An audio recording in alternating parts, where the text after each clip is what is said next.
Hi, this is Nicolette Lambert with Birth Multiverse, and our lecture for today is going to be on postpartum care for mother and baby. So let's first start with a few issues for moms. Often after the baby comes, there's a lot of concern about how well the baby is doing, but there are several things for mothers that need to be watched for very carefully because mom has had quite the ordeal pushing a baby out sometimes, and we need to make sure that mom is okay and not just baby. So first of all, let's talk about preeclampsia. Now, you might be thinking, once the baby is out, I am no longer at risk of preeclampsia. But you would be wrong. You're actually not out of the woods once the baby is born. You can still develop preeclampsia after the birth. Postpartum preeclampsia usually shows up in the first 48 hours after the baby is born, but it can show up as late as 6 weeks after the birth. You have to really watch for it. Preeclampsia frequently goes undiagnosed during pregnancy as well, and it can still cause complications even after the baby is delivered. There are some outdated notions among doctors that once the baby is delivered, that's how you resolve preeclampsia. It's not true. The mother's blood pressure can still be high. She can still be spilling protein in her urine. All of these things can still be happening and still put the mother at risk, even though the baby has already been born. So after the baby is born, you need to watch for signs of preeclampsia. You and your everybody around you, your doula, your midwife, your partner.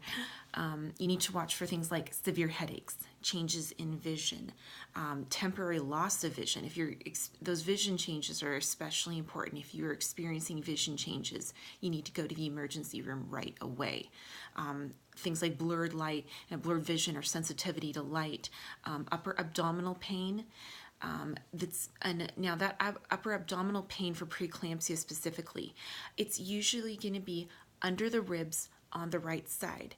And one final thing to watch for is decreased urination. That's another sign that you are developing preeclampsia. Now, if you have any of these symptoms, you need to go to the emergency room. With preeclampsia, it is very serious. Women can and still do die of preeclampsia, even in the United States and other developed countries. However, the United States has not been as good as some other countries at spotting these issues after birth. So if you are an American woman, you probably need to be a little more vigilant. But you need to go to the emergency room right away, especially if you're starting to have those vision changes where things are not, you're having blurred vision, you're having sensitivity to light, things like that. Those are very strong indicators that preeclampsia is progressing to a potentially life-threatening stage. Even if it's a weekend, just don't wait. You have to get care right away. Let's talk about Lochia next. So Lochia is the postpartum vaginal discharge of blood. We're all going to bleed after we have a baby.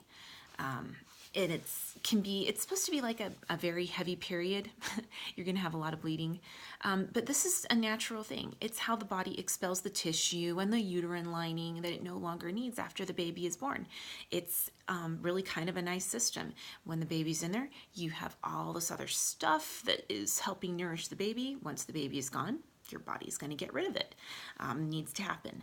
So it is going to be pretty heavy for the first couple of days after the birth. Very, very heavy menstrual flow. You're going to need a lot of pads. After about 4 days, the blood should no longer be bright red, but it will be bright red during the first few days, about the first 4 days after the birth.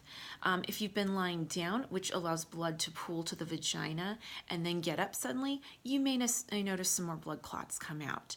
That's pretty natural. The lochia should gradually taper off after about 4 to 6 weeks.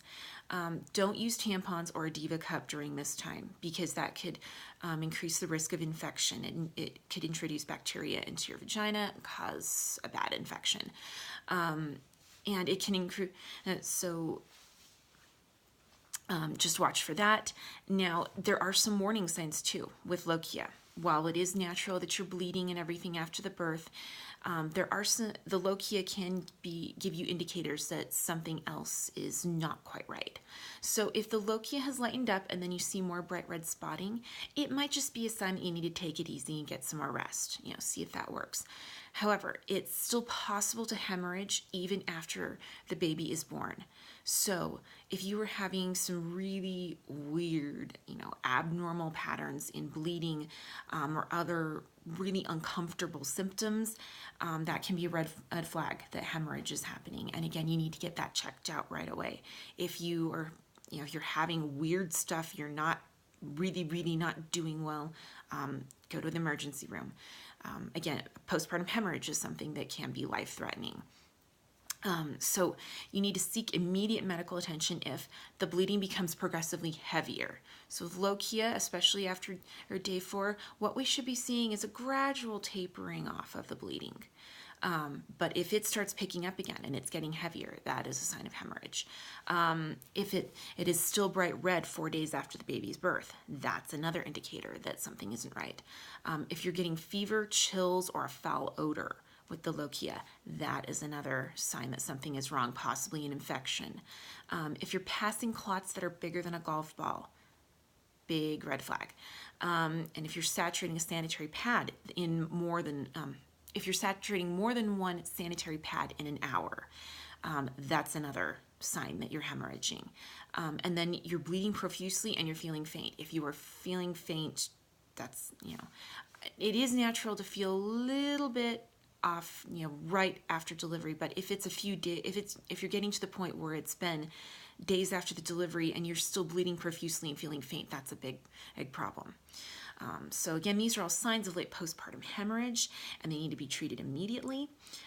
If you have shepherd's purse tincture on hand, you could consider taking some of that immediately before you go to the emergency room.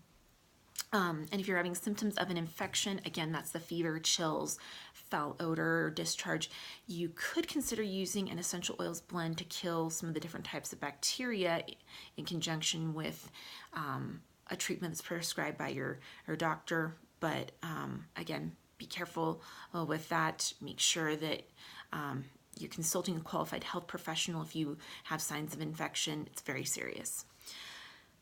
Next thing, let's talk perineal tears. I had a really bad perineal tear after my first son was born. Tears and stitches that follow them are not particularly pleasant. I had pretty severe tearing with my first son, and it was not pleasant to be sitting on that, and I was doing a lot of sitting because I was at the NICU with him every day. Severe tears may require stitches, and I had stitches with mine.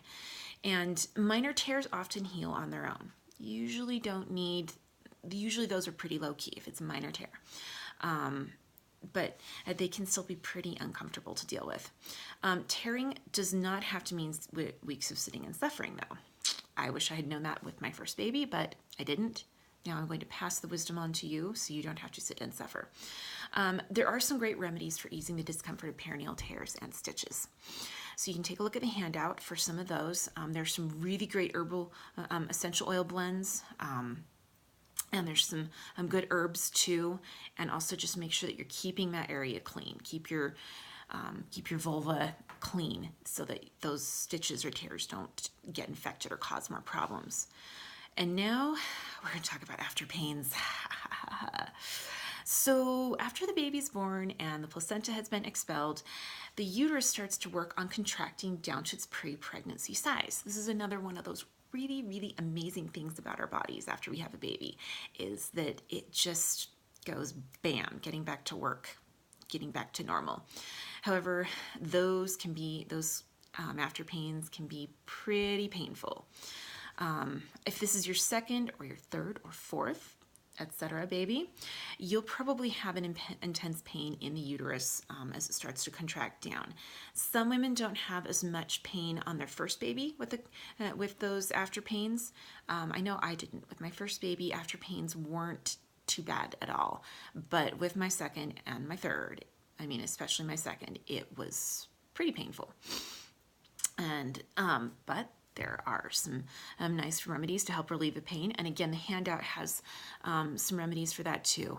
Again, there's some really awesome essential oils for after pains. Rub them on your abdomen, and that can really help. That can also help with kind of speeding up the lochia too, taking some of these essential oils and rubbing them on your abdomen. So don't suffer. Make sure you've got a good stash of essential oils on hand before the baby comes, because afterwards you're going to want to use them a lot.